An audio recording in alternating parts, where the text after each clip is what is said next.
Hey everyone, this is Mitch Rothbart with the How to Become a Personal Trainer video series.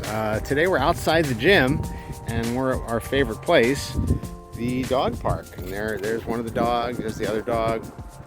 Yeah, we love it out here. I got a question in my Instagram from Katrina last week, or earlier this week, about just advice for new trainers. She said that, I'll show you the post here real quick.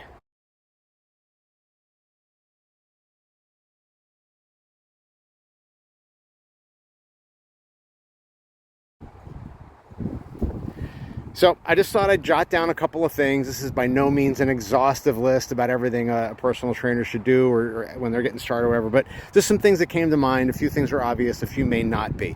So number one, she said there that there's kind of an oversaturation of personal trainers. And it does seem like there might be, but it is a profession that people are very in and out on. Like, people get in because they think it's going to be awesome, and then they get out when they realize some of the realities of it. So I don't know if there's really an oversaturation in the long run. There might be from time to time, it might feel that way. But if you really want to stick it out as a personal trainer and you are good and you do the things you need to do, I don't know if there's definitely an oversaturation or that you need to worry about that so much. There are careers where you do. I don't know about personal trainers. So that's number one. Next thing, if you do want to pursue a career in personal training in any shape or form, and it's certainly a job that you can do part-time as well, that's fine. You got to get over selling. I haven't talked about this yet. You have to not look at it as such an evil thing and just really look at it like you're trying to help people. And if you don't train them, then you're not going to be able to help them. And if you really, as we talk about a lot in these videos, about being kind of what I call a values-based trainer, where you're trying to do things the right way with the idea that you're really going to help people in a way that really does help them in the long run, then you are the person for them, and you should be able to help them. You're not trying to sell them a widget that they don't need. You're trying to give them something that will help them, and that's important. So, it's not easy, but you can do it if you look at it the right way. So don't look at it as selling. Look at it as more like you're giving them the opportunity to help them. I will talk about that in a video at a little more length. Next thing is read about change psychology. Okay, and specifically motivational interviewing, cognitive behavioral therapy, acceptance and commitment therapy. Read about these things. Just pick one. You don't have to read about all three. Motivational interviewing is a great place to start because that is going to show you how to talk to people that want change but don't know kind of how to get around the obstacle of change. Change is really hard. Change is really hard for everyone. So learning how to talk to people in that situation is crucial.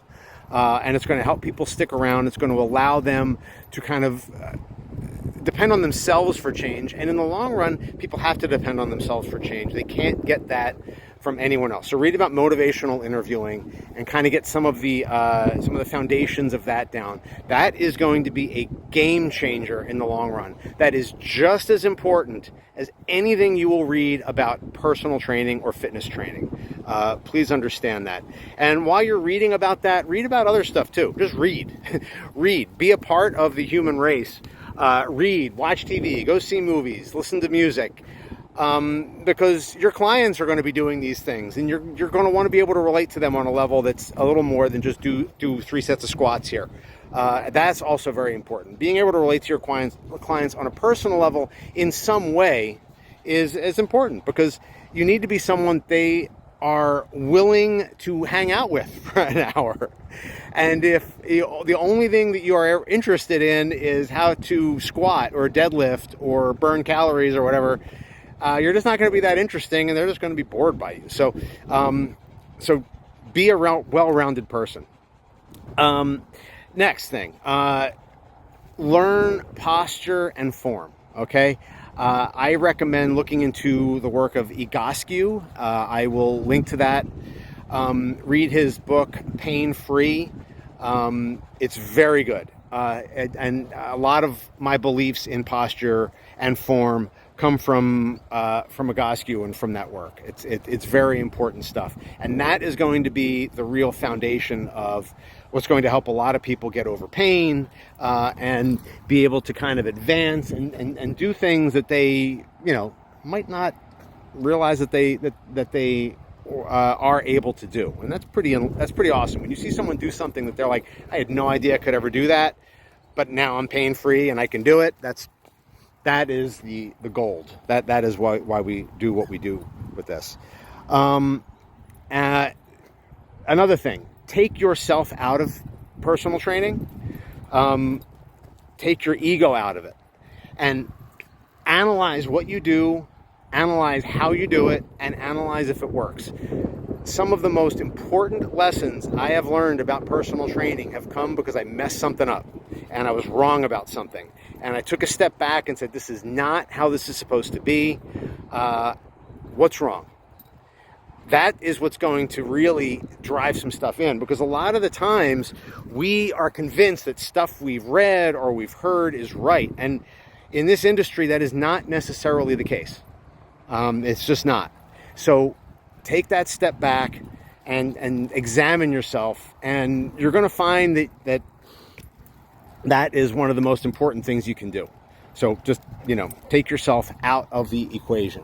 What else do I have on my list here? If it doesn't feel right, it probably isn't right. So you're going to see, again, especially if you're on social media, a lot of personal trainers, a lot of people do things. It's like, well, everyone's kind of doing this, but it seems kind of weird. It doesn't feel good.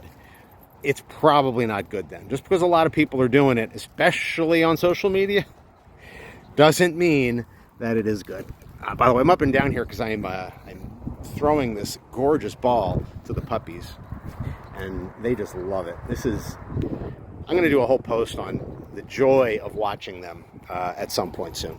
Next thing, understand that you're not going to work with professional athletes, not for a very long time, even if that is a goal of yours, okay? You're going to work with regular people, and most of the time those are the people you want to work with anyway, for a few different reasons. But just kind of understand, you're going to be working with regular people, and that's fine, and that's awesome. And, these are the people that are really going to value what you have, okay? Understand that you're going to work at weird times. So when you are a personal trainer, you're not going to work office hours. You're going to work when other people are not in office hours, which means before they go to work or after they go to work. That's just the reality of it.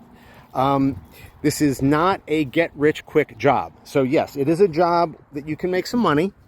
And if you're good and you do some things the right way, you can do well. You can support a family. Doing this job. It takes some time to get there. And it's not like you're going to make $1 million from it, but you can. But it's not easy.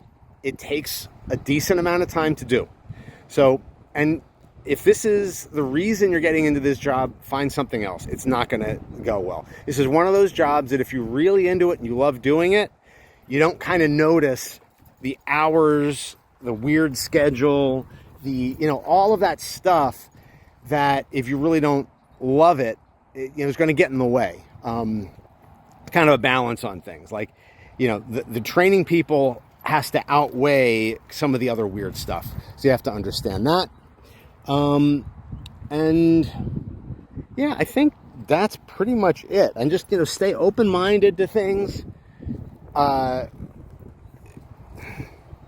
just learn. Just, watch other trainers. Like when I started out, I would just email trainers. I would be on different, this is kind of the dawn of the internet a little bit, but I would just email trainers and ask them, hey, can I come and see your place? Can I watch you do a training session? Can I, and some of them said yes, some of them never answered me, but the people that said yes, I will always really value that. And I've always said to people that, tell me that they want to be a personal trainer, or they have a kid or a cousin, whoever who wants to be a personal trainer, I always encourage people to call me, email me, whatever, and I'll talk about this forever because it's a great job if you have kind of the right mindset about it and you do it the right way. So, talk to other trainers. And, if anyone wants to talk to me, I mean, that's why I'm doing this. So email me, ask for questions in the comments, whatever you want to do, I'm here for it. And I will be honest about every step of the way, about the good, the bad, and there's definitely some bad. But I hope this helps. So, and this is, again, not an exhaustive list. There's a long way to go. So let's end on the reason that we're all here, which is seeing the puppies, because that's why we go. And here's the ball that Tex enjoys. This is a beautiful looking ball, as you can see. There's some stuff on it. We're going to throw it, and we're going to watch them go fetch it. And look at Texas going to get that. That's all he cares about. Beautiful. Love it. All right, I'll talk to you soon. Bye.